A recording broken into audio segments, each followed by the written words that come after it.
Hey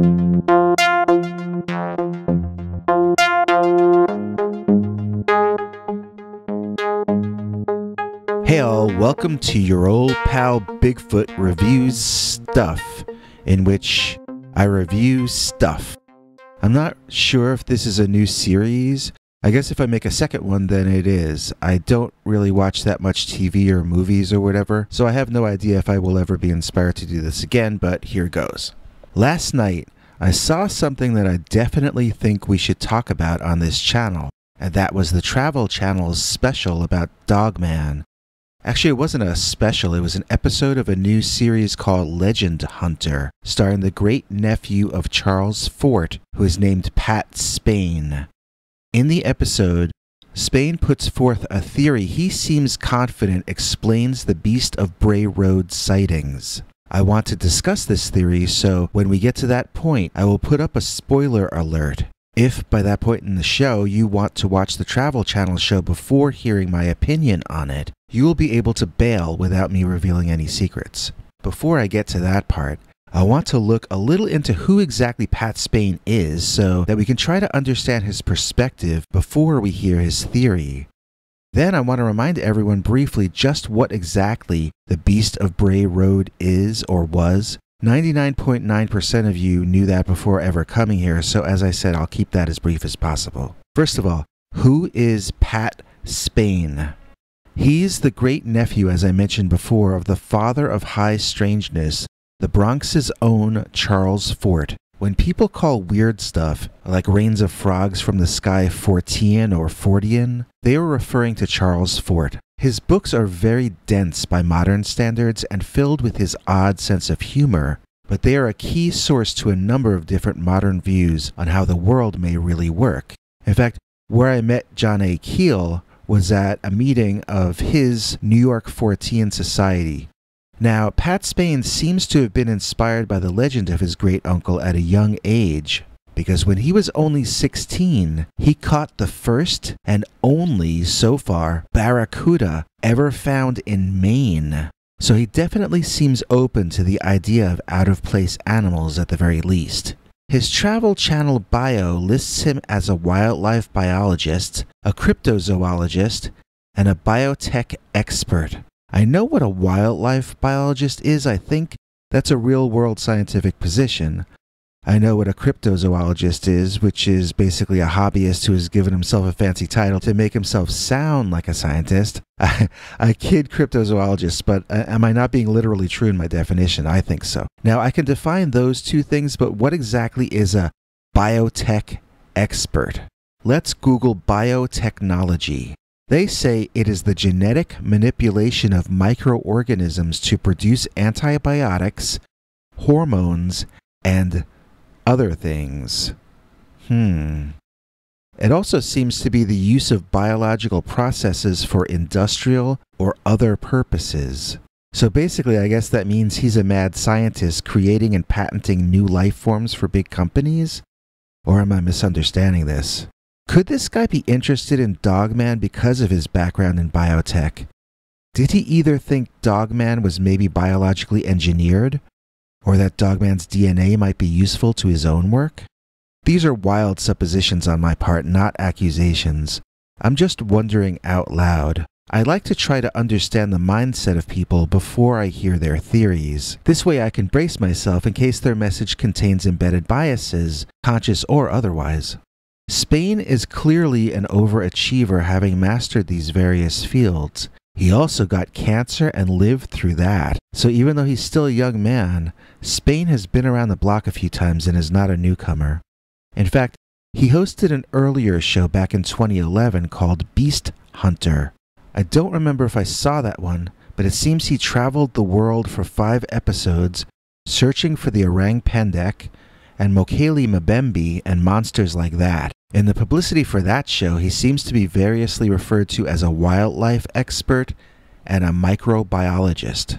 I found an interview with him from back then in the Daily Journalist, in which he says Mokele Mbembe is most likely a mistaken identity. If people are reporting a brontosaur, what else that's living could you mistake for that? So I guess he's of the swamp gas breed of skeptic. He finds logical explanations for unnatural things like Hynek did when the government paid him to cover things up back during Project Blue Book, the real Project Blue Book, not the TV show. So that's what I can find out in a brief search about Pat Spain. The Beast of Bray Road, as nearly all of you already know, was the name given to a creature spotted multiple times in the early 1990s near the home of writer Linda Godfrey. She began investigating and interviewing the growing number of witnesses reporting something that looked like a werewolf sitting on or near Bray Road in Wisconsin and eating roadkill by squatting and holding it in its hands. The witnesses reported intense fear and thought the creature, which had yellow, orange, or red glowing eyes, was somehow evil and unnaturally terrifying. Godfrey wrote it all up in her landmark book, The Beast of Bray Road, which created and cemented the modern Dogman legend. This was not the shaggy, floppy-eared Dogman reported elsewhere. This was the dark or black-furred, long-snouted, dog-headed man-like creature with huge claw-like hands and long pointed ears sticking up on top of its head. Like our friend Henry Lee Dogman, these creatures are said to hold their hands in front of them like a dog begging for treats. They are supposed to be able to stand and walk, even to run, on their hind legs, much like a man but far faster moving than humanly possible. Okay, now that we understand what we're talking about and we understand who is talking about it, I can tell you what Spain's theory is. So it's time for the spoiler alert.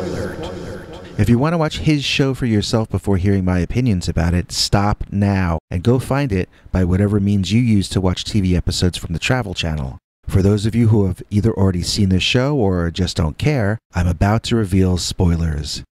Here goes. Okay, Spain's theory is basically that the Dogman or the Beast of Bray Road is, in actuality, one or more black bears with mange. Before you laugh, hear him out because his theory could in fact explain one type of Dogman sighting from that area. Now, a black bear with mange does not look like a normal bear. It's thinner, and that can accentuate the length of the snout, making it appear longer and more canine. Here is a picture that I believe is a US government photo and thus should be public domain. It depicts a black bear with mange, but it also looks a lot like what people report Dogman looking like. Another strength of Spain's theory is that black bears do, in fact, scavenge and eat roadkill, especially if they are sick with the mange. They also commonly squat and hold their food in their hands or paws as they eat, just as the Beast of Bray Road has been reported doing in multiple eyewitness accounts. Bears have very hand-like paws. In fact, several skeletal hands which were thought to be Yeti hands turned out to be the paws of bears. They also have the long and terrifying claws reported in most Dogman accounts. I honestly think this theory could very well explain some of the very first Dogman encounters reported in Linda Godfrey's original book. Where the theory falls flat, obviously, is when it comes to the creature's ability to move at high speeds on its hind legs. Bears just don't do that. Bears can stand, usually while holding onto a tree or something, and they can sometimes walk short distances, but when they run, it's on all fours. Dogman, on the other hand, is reported to have chased children through a cornfield on its hind legs and chased multiple cars, also on its hind legs like a human. These are not things bears can do. In addition, the classic scene of a Dogman walking by that has been reported multiple times usually involves them walking with their hands held out in front of them in a position like a dog begging for treats. When bears walk, they usually have their arms at their sides, not in front. Dogmen are reported to stand on people's roofs. If a bear climbed on a roof, it would be on all fours, not walking around on its hind legs. So, Spain's mangy black bear theory might explain some Dogman sightings, but it definitely cannot explain all of them. Nevertheless, in my opinion, this episode is definitely worth checking out. It's intelligent, well done, it doesn't waste your time, and it's shot on location on Bray Road. I've spent a lot of time studying Google Maps of the area, so I practically feel as though I know the place. Spain is right in that it's all wide open farmland.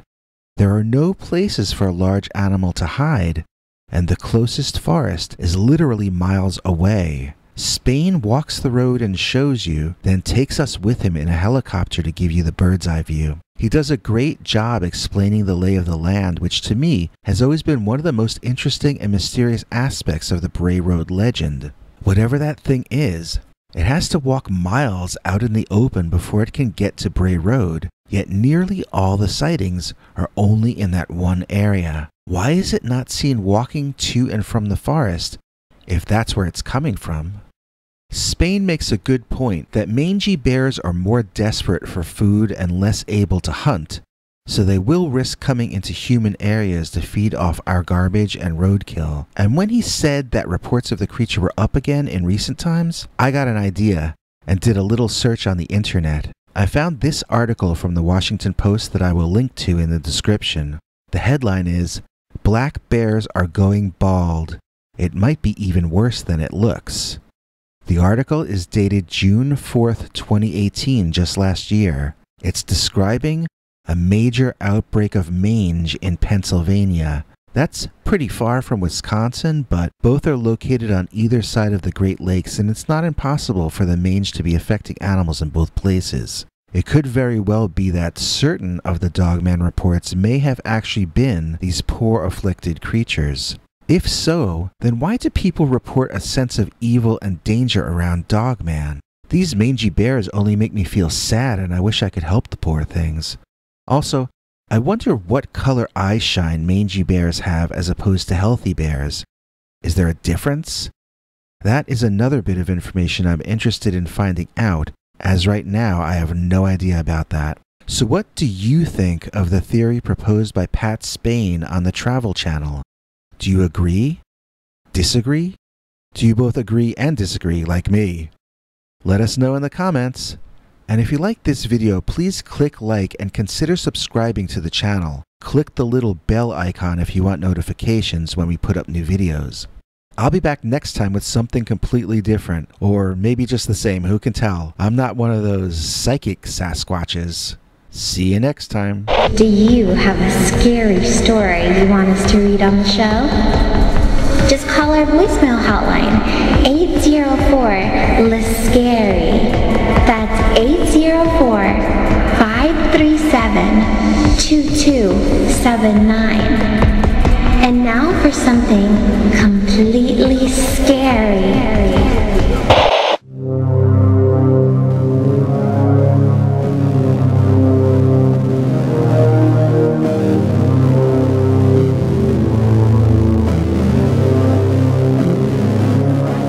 Come back for more scary stories.